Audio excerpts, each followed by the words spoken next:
శ్రీ గురుభ్యో నమః.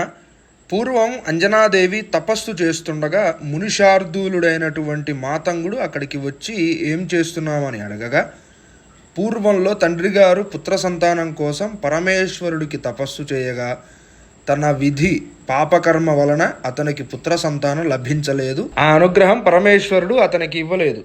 కానీ వెళ్ళేటప్పుడు ఒక విషయం చెప్తారు. ఏంటంటే, నీ కూతురైనటువంటి అంజనాదేవికి అత్యంత బలము మరియు జ్ఞానం కలిగినటువంటి ఒక పుత్రుణ్ణి ప్రసాదిస్తాను అని చెప్పి అనుగ్రహించి పరమేశ్వరుడు అక్కడి నుంచి వెళ్ళిపోతారు.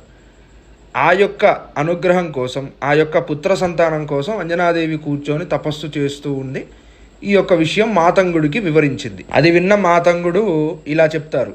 ఏంటంటే, వెంకటాచల క్షేత్రానికి వెళ్ళి వరాహస్వామి వారిని, వెంకటేశ్వర స్వామి వారిని దర్శనం చేసుకొని అక్కడ ఉన్నటువంటి పవిత్ర తీర్థాలలో స్నానమాచరించి అక్కడ సంకల్పించి వాయుదేవుణ్ణి ఉద్దేశించి ఈ యొక్క తపస్సుని ప్రారంభించు అని చెప్పి మాతంగుడు చెప్పి అక్కడి నుంచి వెళ్ళిపోతారు. అది విన్నటువంటి అంజనాదేవి వెంకటాచల క్షేత్రానికి వెళ్ళి వరాహస్వామి వారిని, వెంకటేశ్వర స్వామి వారిని దర్శించి అక్కడ ఉన్నటువంటి పవిత్ర తీర్థాలలో స్నానమాచరించి అక్కడే సంకల్పించి తపస్సు ప్రారంభించింది. కొన్ని సంవత్సరాలు పండ్లు తినుకుంటూ తపస్సు చేసింది.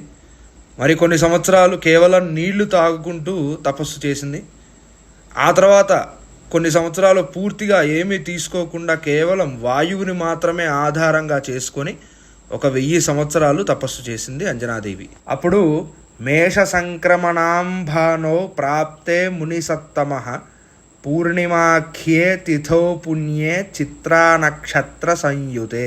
అంటే మేషరాశిలో రవి ప్రవేశించిన సమయంలో చిత్రా నక్షత్రం రోజున, అంటే చైత్రమాసం చిత్రా నక్షత్రం పౌర్ణమి రోజు వస్తుంది.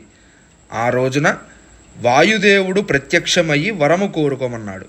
అప్పుడు అంజనాదేవి అత్యంత బహుబాల్యం కలిగినటువంటి ఒక పుత్రుడు మరియు తెలివితేటలు ఉన్నటువంటి పుత్రుడు, మంచి పేరు తీసుకొచ్చేటటువంటి ఒక పుత్రుడు నాకు కావాలి అని చెప్పి అంజనాదేవి వరం కోరుకుంటుంది. అది విన్న వాయుదేవుడు, నేనే నీ పుత్రుడిగా ఉండి మంచి పేరు తీసుకొస్తాను, మంచి బహుబాల్యం చూపిస్తాను, మంచి తెలివితేటలను చూపిస్తాను అని చెప్పి వాయుదేవుడు చెప్పి అక్కడే ఉండిపోయాడు. అంజనాదేవి తపస్సు ద్వారా జన్మించినటువంటి ఆ పుత్రుని చూడడానికి ముల్లోకాల్లో ఉన్నటువంటి దేవీదేవతలందరూ అక్కడికి వచ్చి ఆ యొక్క పుత్రుని ఆశీర్వదించారు.